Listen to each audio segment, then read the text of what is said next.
Shalom, damai di hati.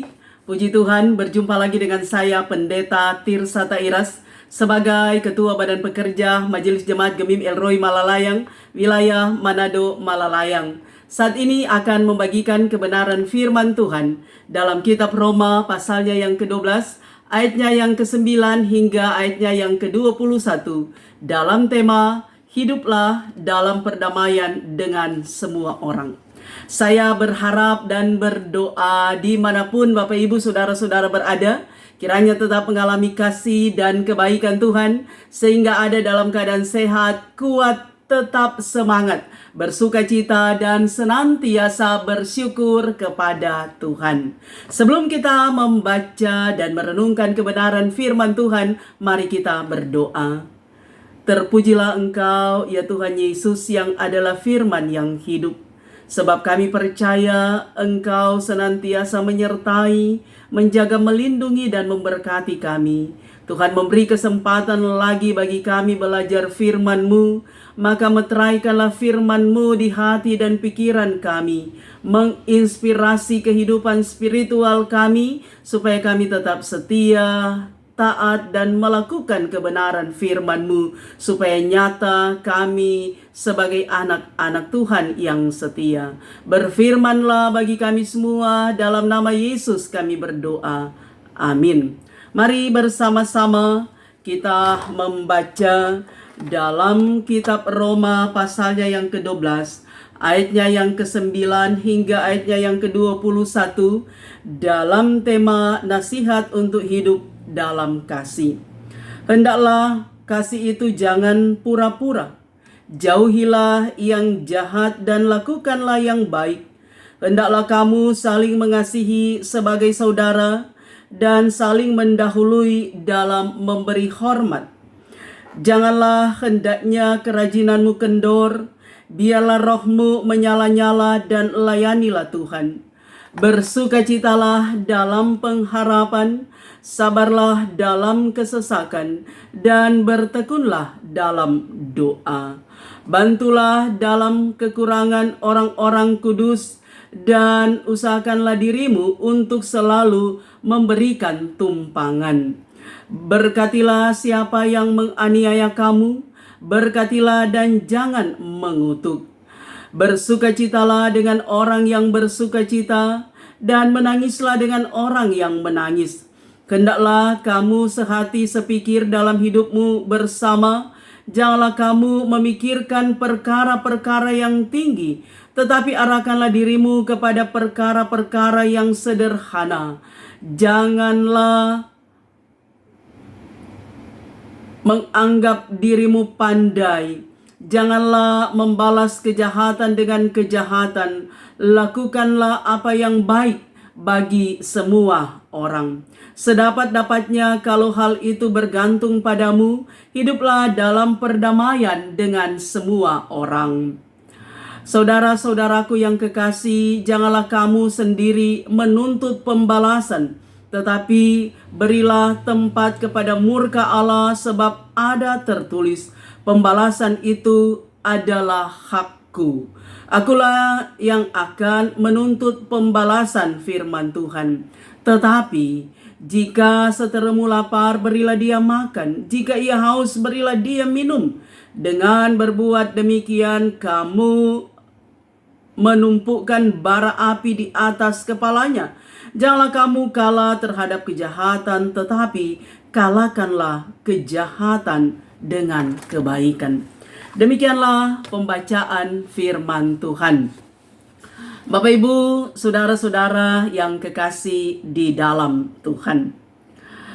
Saya percaya bahwa semua orang termasuk kita pasti mengharapkan hidup ada dalam perdamaian, ada dalam suasana damai. Kita menikmati kedamaian dimanapun kita berada.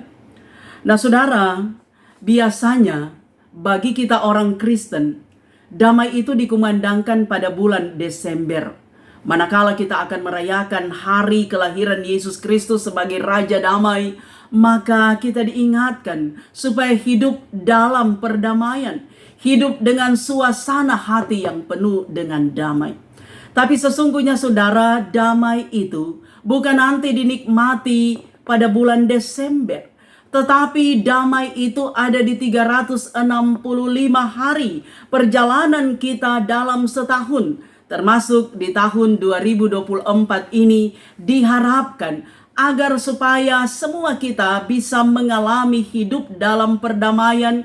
Ada damai yang boleh teralami dalam kehidupan kita, baik pribadi tetapi juga secara kolektif, baik dengan keluarga, dengan jemaat, tapi juga dengan masyarakat. Nah, karena itu saudara, ketika kita mau hidup dalam perdamaian, ada damai dalam suasana kehidupan kita, maka pertama kita harus berdamai dengan Sang Damai itu sendiri, Raja Damai, yaitu Tuhan Yesus Kristus. Sebab kalau kita mau berdamai dengan sesama, dengan lingkungan, tanpa berdamai dengan Sang Damai, tanpa berdamai dengan Tuhan, sulit kita berdamai dengan sekitar kita, dengan lingkungan kita, bahkan dengan orang-orang yang ada di sekitar kita.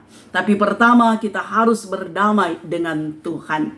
Artinya ada koneksi kita dengan Tuhan. Kita memiliki hubungan yang baik dengan Tuhan Allah, agar supaya betul-betul damai itu akan terasa.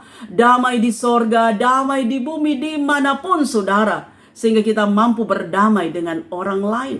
Kita akan mampu berdamai dengan lingkungan. Berdamai dengan lingkungan artinya kita menciptakan suasana yang asri, suasana yang bersih, suasana yang tidak semrawut, yang tidak sembrono, tetapi suasana yang memberikan kesejukan, yang memberikan rasa aman, rasa sukacita di lingkungan tempat kita ada. Apalagi ketika kita membangun relasi yang baik, ada perdamaian, ada hidup baku-baku baik, baku-baku sayang dengan orang lain, maka di sanalah perwujudan dari perdamaian itu bagi kita yang percaya kepada Tuhan Yesus, tapi juga bagi semua orang. Nah, karena itu saudara yang kekasih, tema perenungan kita, hiduplah dalam perdamaian dengan semua orang. Ketika kita berdamai dengan Tuhan, kita akan diberi inspirasi oleh Tuhan, berdamai dengan orang lain, berdamai dengan lingkungan. Maka firman Tuhan dalam kitab Roma juga yang senantiasa menuntun kita, menginspirasi kita agar supaya perdamaian itu bisa terwujud. Nah, saudara, perikop bacaan kita sebagaimana yang sudah kita dengar bersama tadi, nasihat untuk hidup dalam kasih. Orang yang hidup mengasihi pasti akan menikmati suasana damai di komunitas manapun kita berada. Nah, pertama saudara dikatakan di sini bahwa hendaklah kasih itu jangan pura-pura. Juga lakukanlah apa yang baik. Hendaklah kita hidup saling mengasihi sebagai saudara dan saling mendahului dalam memberi hormat. Saudara, kasih. Kasih itu jangan pura-pura, tapi harus nyata. Nah, saya mau katakan lagi bahwa pertama kita mengasihi Tuhan. Sebab sulit kita mengasihi orang lain kalau kita tidak mengasihi Tuhan. Karena itu dikatakan hukum pertama adalah mengasihi Tuhan dengan segenap hati. Hukum yang kedua adalah mengasihi orang lain. Maka kita akan mampu mengasihi orang lain, mampu mengasihi sesama kita kalau kita mengasihi Tuhan Allah. Karena itu kasih kepada Tuhan itu harus menjadi prioritas dalam kehidupan kita, sehingga kita mampu menerjemahkan kasih itu kepada orang lain. Apakah lewat perkataan kita, lewat ucapan kita, tapi juga lewat sikap dan perbuatan kita. Kasih itu jangan pura-pura. Jangan ketika kita melakukan kasih punya maksud, punya tujuan. Ada U di balik B, ada udang di balik batu. Ada maksud tertentu. Tapi saya percaya saudara, kita semua yang telah disebut sebagai anak-anak Tuhan, kita mengasihi orang lain dengan tulus, dengan murni. Kita mengasihi tanpa pamrih. Sebab Tuhan lebih dulu mengasihi kita. Bahkan kasih Tuhan itu unlimited, tidak ada batasnya. Kalau kasih manusia masih punya limit, punya batas. Tapi kasih Tuhan tidak ada batasnya. Kasih Tuhan begitu panjang, begitu lebar, begitu luas, begitu dalam, dan begitu tinggi. Sehingga kasih Tuhan tidak punya limit. Tapi manusia punya limit. Tapi belajar dari kasih Tuhan, kita akan mampu mengasihi sesama kita. Sebab dalam suasana yang saling mengasihi, maka di sana juga akan terasa bahwa ada damai, ada sukacita, ada rasa gembira dalam hati kita. Sehingga relasi dengan orang lain itu akan terbangun dengan sendirinya. Terjadi harmonisasi. Kemudian saudara, dikatakan lagi, janganlah kerajinanmu kendor, biarlah rohmu menyala-nyala, layanilah Tuhan. Saudara, melayani Tuhan harus dengan sungguh-sungguh. Sebab kalau melayani Tuhan hanya setengah-setengah, kita bisa kecewa, kita bisa gagal, kita bisa tidak punya semangat, kita tidak akan excited melayani Tuhan, saudara. Kita akan menggerutu, kita akan bersungut-sungut. Tapi kalau kita melayani Tuhan dengan sungguh-sungguh, kita memberi diri untuk Tuhan, kita akan dipakai oleh Tuhan. Dahsyat, ajaib, dan hebat.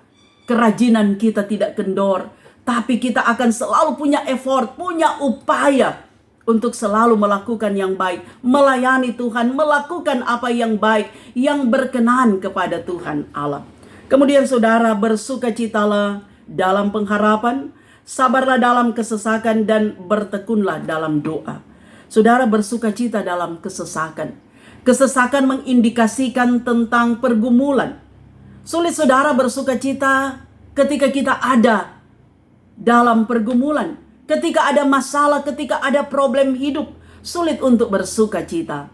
Namun firman mengajarkan kepada kita bersukacita dalam pengharapan, saudara. Sabar dalam kesesakan. Kita bersukacita ketika kita mengharapkan sesuatu. Apa yang kita harapkan kan belum pernah terwujud. Tetapi ketika kita bersukacita menjemput harapan kita, dream kita, mimpi kita, kita selalu yakin bahwa Tuhan akan membuat semua indah pada waktunya. Maka sukacita itu akan kita ekspresikan. Kita terus berharap, kita terus berdoa, bermohon. Sehingga apa yang kita kerjakan, apa yang kita lakukan, apa yang kita doakan, itu menjadi sebuah kenyataan. Sabar dalam kesesakan. Saudara, nyanda ada orang yang mati karena sabar.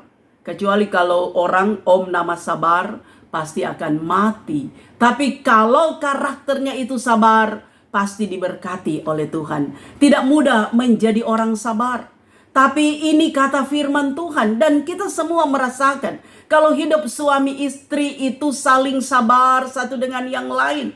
Kalau hidup anak-anak juga anak-anak Tuhan sabar, tidak tergesa-gesa, pasti diberkati oleh Tuhan. Apalagi di zaman sekarang ini, zaman digital, zaman yang semakin kompleks, maka menuntut kesabaran di mana-mana, dalam rumah tangga, dalam pekerjaan, menanti sesuatu, bahkan dalam pelayanan. Kita harus sabar dalam gumul hidup, dalam problem persoalan apapun, sabar. Karena ketika kita sabar, pasti ada jawaban dari setiap apa yang kita pohonkan kepada Tuhan lewat doa. Dan sekali lagi Tuhan akan membuat indah pada waktunya. Kemudian saudara, bertekunlah dalam doa. Doa itu adalah hal yang sangat penting dalam kehidupan orang beriman. Sebab tanpa doa saudara, kita akan menjadi orang yang lemah, yang merasakan hidup ini tidak ada apa-apanya. Tapi dalam doa kita memiliki kekuatan. Dalam doa kita memiliki semangat. Kita memiliki keyakinan bahwa Tuhan ada di pihak kita. Sehingga apapun problem kehidupan kita, kesesakan apapun yang kita alami, kita tetap semangat. Kita tetap excited, bahkan super excited menikmati kehidupan ini saudara. Hanya dengan doa. Doa itu adalah power kita. Kekuatan orang beriman dalam segala situasi ketika kita bersukacita. Tapi ketika juga kita bergumul, mari kita selalu berdoa. Meyakini bahwa segala sesuatu yang Tuhan izinkan itu punya maksud dalam hidup kita. Sehingga kita menomorsatukan Tuhan Allah di atas segala-galanya. Dengan doa kita menjadi tenang. Bahkan doa itu juga dikatakan adalah nafas hidup kita. Orang kalau sudah bernafas itu berarti mati. Tidak bernyawa. Demikian pun orang kalau sudah berdoa, saudara, spiritual mati. Dan semua terasa hampa. Karena itu jangan pernah sepelekan doa. Berdoalah kepada Tuhan. Baik pribadimu, baik rumah tanggamu. Doakanlah. Apa yang engkau rasakan, sampaikan kepada Tuhan lewat doa. Karena doa juga adalah komunikasi kita. Cara kita berbicara dengan Tuhan. Bertekunlah dalam doa. Saudara, bantulah dalam kekurangan orang kudus, dan usahakanlah dirimu untuk selalu memberikan tumpangan. Saudara, ini juga menyangkut kasih. Membantu orang lain. Banyak memberi, banyak menerima. Ketika kita menolong orang lain, saudara, pasti kita diberkati oleh Tuhan Allah. Sebab hidup kita ini kan tidak cuma sendiri. Kita ini hidup sebagai makhluk sosial. Tuhan menghadirkan ada orang-orang di sekitar kita. Bahkan ada orang-orang yang membutuhkan uluran tangan kita. Mari saudara, memberi untuk kebaikan. Memberi dalam ketulusan, membantu mereka yang membutuhkan, itu adalah berkat dan sukacita yang akan digantikan oleh Tuhan lebih dari apa yang kita berikan. Karena itu, mari kita selalu memberi yang terbaik untuk Tuhan, apalagi mereka yang membutuhkan uluran tangan kita. Kemudian saudara, berkatilah siapa yang menganiaya kamu. Berkatilah dan jangan mengutuk. Saudara, ini bukanlah persoalan yang mudah. Memberkati orang yang mengutuk kita. Itu bukan segampang membalikkan telapak tangan, saudara. Ini memang membutuhkan ketulusan hati. Bahwa tidak mudah. Sama juga dengan yang dikatakan bahwa jangan balas kejahatan dengan kejahatan, tapi balaslah kejahatan dengan kebaikan. Nah, saudaraku yang kekasih di dalam Tuhan, tidak membalas orang yang mengutuk kita, yang menghina kita, yang mencaci maki kita. Hal ini saudara mau mengingatkan kita tentang karakter Kristus. Yesus ketika dia dihianati, Yesus tidak membalas pengkhianatan dengan pengkhianatan. Diludahi, tidak membalas dengan meludahi orang yang telah meludahinya. Ketika Yesus dicambuk, dipukul, maka semua itu dibalas dengan kebaikan, dengan ketulusan sampai mati di kayu salib. Maka itulah juga karakter orang Kristen. Tidak mudah memang. Karena itu saudara, kita harus terkoneksi dengan Tuhan. Tuhan tahu seberapa mampu kita menghadapi musuh kita. Sebab kadangkala dalam hidup ini ada toksik, ada racun. Yang kadangkala racun itu ada dalam selimut, musuh dalam selimut, saudara. Tapi kita diajarkan untuk mengasihi. Karena itu membutuhkan ketulusan hati, kemurnian hati, kerendahan hati. Wah, hati kita harus terkonek dengan Tuhan Allah. Punya hubungan yang baik. Sehingga kita tidak membalas kejahatan dengan kejahatan, tapi justru membalas dengan kebaikan. Kemudian saudara, bersukacita dengan orang yang bersukacita, dan menangis dengan orang yang menangis. Hendaklah kamu sehati sepikir dalam hidupmu. Bersama janganlah kamu memikirkan perkara yang tinggi, tapi arahkanlah dirimu kepada perkara yang sederhana. Jangan menganggap dirimu pandai. Saudara, bersukacita dengan orang yang bersukacita. Menangis dengan orang yang menangis. Tertawa dengan orang yang tertawa. Tapi saya kira kalimat yang sudah sangat familiar. Seringkali terjadi. Susah lihat orang senang, senang lihat orang susah. Bahwa seringkali kita merasa kita yang lebih hebat, lebih unggul, lebih pandai, lebih pinter. Padahal firman katakan, jangan menganggap dirimu pandai. Nah, firman ajarkan kalau ada orang dalam kesusahan, berduka cita, kita juga turut sepenanggungan dalam kesusahan, dalam duka cita. Ketika ada orang yang menangis, kita juga terharu, kita juga menangis. Dan ketika ada orang yang bersuka cita, tertawa, gembira, kita juga turut merasakan hal yang mereka rasakan. Karena Tuhan sudah menyediakan berkat masing-masing bagi kita. Tuhan sudah menyediakan porsi masing-masing bagi kita, saudara. Nikmati kehidupan ini. Kalau kita kerja keras, Kalau kita berusaha dengan rajin, semangat kita tidak patah, tidak kendor, berkat Tuhan akan melimpah. Kita diberkati untuk menjadi berkat bagi orang lain. Karena itu kita diingatkan lewat firman Tuhan memiliki kepedulian sosial, memiliki kepekaan terhadap orang lain dengan situasi yang ada. Karena itu benar kita harus berdamai dengan Tuhan supaya kita bisa berdamai dengan lingkungan di sekitar kita. Kita berdamai dengan orang-orang yang ada di sekeliling kita.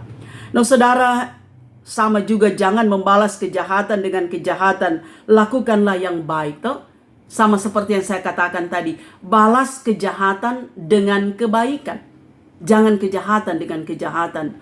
Orang lempar batu balas dengan kapas. Tapi kenyataannya saudara, banyak orang ketika lempar dengan batu balas dengan kapas, mar isi batu. Lebih menyakitkan. Itu bukan ajaran firman Tuhan. Tapi balas kejahatan dengan kebaikan. Sekalipun tidak mudah. Karena itu memang kita harus terkoneksi dengan Tuhan Allah. Supaya roh Tuhan yang menginspirasi kita melakukan apa yang baik, termasuk ketika mereka menghina kita, mengesampingkan kita, mengecewakan dan menyakiti kita. Belajar dari karakter Tuhan Yesus. Kemudian saudara, sedapatnya jangan kamu menuntut pembalasan, tetapi berilah tempat kepada murka Allah. Sebab ada tertulis pembalasan itu adalah hak Allah. No? Pembalasan itu adalah hak Tuhan, bukan hak kita manusia. Tuhan kita dikatakan adalah Tuhan yang adil. Dia adalah hakim yang adil. Karena itu kita serahkan kepada Tuhan Allah. Walaupun kadang-kala saudara, orang kurang jasa pudada. Nyandak tahan, nyandak kuat dengan apa yang orang ada backing 4 orang saudara. Tapi kita pohonkan kepada Tuhan. Kita punya hakim yang adil. Dia adalah Tuhan kita. Di dunia ini ada penghukuman memang saudara. Di dunia ini ada pengadilan. Tetapi yang lebih adil adalah Tuhan Allah.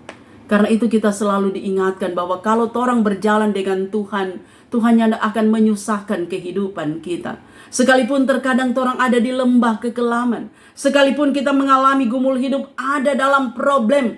Tapi Tuhan tahu seberapa mampu kita menghadapi semuanya saudara. Saya mau katakan, janganlah kabut kehidupan itu menghalangi tujuan hidup kita.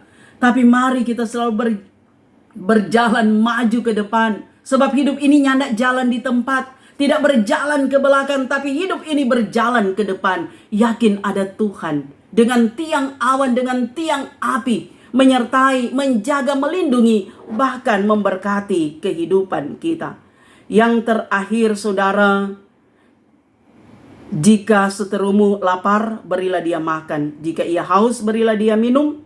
Dengan berbuat demikian, kamu menumpukkan bara api di atas kepalanya. Janganlah kamu kalah terhadap kejahatan, tapi kalahkanlah kejahatan itu dengan kebaikan.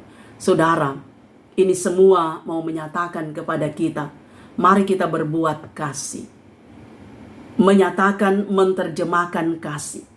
Apalagi di zaman digital, di zaman modern, memang orang semakin egois. Tapi mari saudara, siapa lagi yang mau memberikan teladan kasih kalau bukan kita? Kita wujudkan kasih itu. Kita ajarkan anak-anak kita tentang kasih. Karena Tuhan lebih dulu mengasihi kita. Bahkan kasih Tuhan itu begitu sempurna, begitu nyata kita alami. Maka ketika kita hidup dalam kasih, maka kita akan merasakan betapa indahnya kehidupan ini. Hidup adalah sebuah dansa. Hidup adalah sebuah sandiwara yang nikmat untuk dijalani. Sehingga kita akan senantiasa bersyukur dan bersyukur kepada Tuhan Allah. Kita akan selalu berserah kepada Tuhan. Kita selalu minta campur tangan, minta pertolongan Tuhan. Sebab betapa fananya kehidupan kita. Betapa terbatasnya kita, betapa lemahnya kita. Tapi kita menjadi berharga. Kita menjadi kuat karena Tuhan Allah yang kita sembah adalah Allah yang hidup, yang adalah Immanuel, yang selalu beserta dengan kita. Dia tidak pernah meninggalkan kita, dia tidak pernah membiarkan kita, tapi dia selalu berjalan bersama-sama dengan kita. Hiduplah dalam perdamaian dengan semua orang. Tuhan Yesus memberkati. Mari kita berdoa. Terima kasih Tuhan, Engkau ajaib, Engkau luar biasa, memberkati kami setiap saat. Karena itu kami ada di hadapan-Mu, kami boleh belajar firman-Mu. Tidak mudah kami untuk menerjemahkan kehendak firman, tapi kami yakin Roh Kudus yang memampukan kami supaya firman ini akan mendarat di hati kami. Firman ini mampu kami ejawantahkan Tuhan, sehingga kami bisa berdamai dengan Tuhan, berdamai dengan orang lain, berdamai dengan lingkungan, supaya kami merasakan betapa ajaibnya Engkau Tuhan, yang adalah Immanuel beserta dengan kami. Ini doa kami dalam nama Yesus, hamba-Mu berdoa. Amin.